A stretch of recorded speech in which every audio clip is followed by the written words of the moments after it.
Salut à tous les amis, j'espère que vous allez bien et que tout se passe bien pour vous. J'entends ces polémiques qui existent actuellement. Doit-on apprendre l'arabe à l'école pour ceux qui veulent l'apprendre? Et je vois, il y a une polémique qui se fait, il y a des gens qui sont invités en radio et qui te disent non, il ne faut pas apprendre l'arabe. Déjà moi je m'arrête à il ne faut pas apprendre. C'est à croire qu'on a dit à quelqu'un, faut-il apprendre à tuer? C'est exactement ce que certains entendent dans leur tête. Peut-être pire. Enseigner à plein d'enfants le mal. Alors que moi je m'arrête à faut-il apprendre quelque chose qui peut t'ouvrir. On te demande pas de choisir, d'être religieux, d'être ce que tu veux. Non. Pour moi la meilleure manière de choisir ce qu'on veut, c'est en ayant beaucoup de science. Plus tu remplis ton cerveau, ton intelligence avec plusieurs langues, plus déjà tu as une manière de comprendre les choses, un contexte qui est différent. Parce que chaque langue possède un contexte.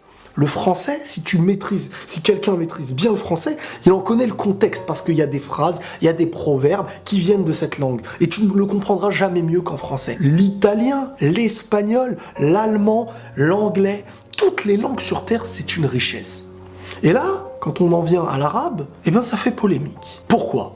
Parce que pour beaucoup, l'arabe, c'est ce qui se rapproche de la religion musulmane. Donc l'arabe, qui te rapproche à la religion musulmane, va créer des musulmans. C'est quoi, vous en avez peur? C'est ça que j'arrive pas à comprendre. La meilleure manière de rejeter ce pourquoi tu n'es pas en accord, c'est de le comprendre. Plus tu apprends, plus tu comprends, plus tu choisis mieux dans ta vie. C'est comme s'il y avait 3 portes à ouvrir et qu'on me disait « N'ouvre jamais cette porte, c'est dangereux. N'ouvre jamais cette porte. Les deux là tu peux, mais celle-là il faut pas. » Et si je te dis pourquoi, tu vas me dire « Non, parce que ça risque de faire de toi quelqu'un d'autre. » Mais pourquoi je vais être attiré? De quoi t'as peur? Si c'est mauvais, je vais m'en éloigner. C'est en fermant la porte à quelque chose qui est une science que quelque part on en a peur. Moi, c'est comme ça que je le vois. Pour moi, toutes les religions devraient être enseignées, même s'il faut. Pour moi, encore une fois, c'est une richesse de savoir la pensée profonde, la foi de chacun. Déjà, premièrement, pour faire son choix, s'il y a un choix à faire. Parce que c'est par la science que tu apprends, que tu choisis. Mais ce n'est pas en disant il ne faut pas que, parce que ça va créer des je ne sais quoi, qu'on va avancer. On va perdre des choses. Et ce qui m'énerve par-dessus tout, c'est que les politiques, pas tous, mais certains politiciens qui parlent avec un avis de ne pas apprendre l'arabe, etc., parce que ces gens-là ne sont pas bêtes. C'est pas par idiotie qu'ils vont te dire ça. C'est parce qu'ils veulent créer un monde où des gens sont ignorants. Comme ça, les gens, lorsqu'ils restent ignorants, on leur enseigne et on leur fait peur de la manière dont on a envie. Parce que si les gens comprenaient réellement l'arabe, ils verraient qu'à 80%, les gens qui en parlent, les gens qui l'enseignent et les religieux ne sont pas les 80% qu'ils croient. Ils préfèrent laisser les 20% et les faire grandir en 80% pour profiter de l'ignorance des gens qui ne connaissent pas. Parce que tu ne peux pas rejeter une langue. Il y a des gens qui entretiennent la peur, qui veulent vivre. Je dis pas que le monde est tout rose, il y a des gens qui font n'importe quoi, c'est une réalité. Faut les combattre avec les bonnes armes, ces gens-là. Il y a la loi, il y a toutes ces choses-là. Mais la peur, ça intéresse certains partis.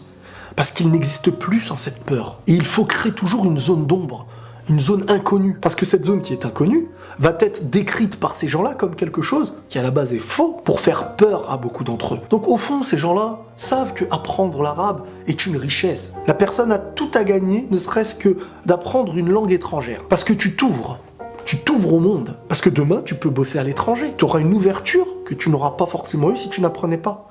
Pour la Chine, pour les pays arabes, pour beaucoup de choses. À partir du moment où une langue se refuse d'être apprise pour telle ou telle raison, ça montre dans quel monde on vit actuellement. Le sens profond du truc, c'est que certains préfèrent ne pas avancer, si ce n'est peut-être même reculer, s'il le faut, qu'apprendre quelque chose qui, en fin de compte, les dérange pour des raisons qui sont les leurs. Il y a un truc que je répète et que je répéterai toujours, ceux qui n'aiment pas l'autre, celui qui est différent de lui, n'arrivera pas à changer les choses. Il pourra se battre toute sa vie, sur le long terme, faire des guerres s'il en a envie. La différence va continuer d'exister. Les divergences vont exister. Les différentes religions existeront. Des gens qui ont la foi, des gens qui n'ont pas la foi. Et il faudra avancer ensemble. C'est tout. Tu n'as pas le choix. Tu peux les haïr, tu peux haïr les gens du plus profond de ton être, écrire des textes comme ça pour décrire qu'ils sont méchants, etc. Ça ne changera rien. Et ça, le temps nous le montre. même s'il y a des idées qui existent à gauche et à droite, qui à mes yeux doivent être partagées, parce que c'est comme ça à mes yeux que les gens apprendront à s'entendre. C'est de partager, de ne pas toujours devoir faire taire les gens. On avance en discutant et en apprenant. Et refuser la science montre que c'est nous les perdants en fin de compte. Voilà les amis, allez, prenez tous soin de vous et la paix sur vous.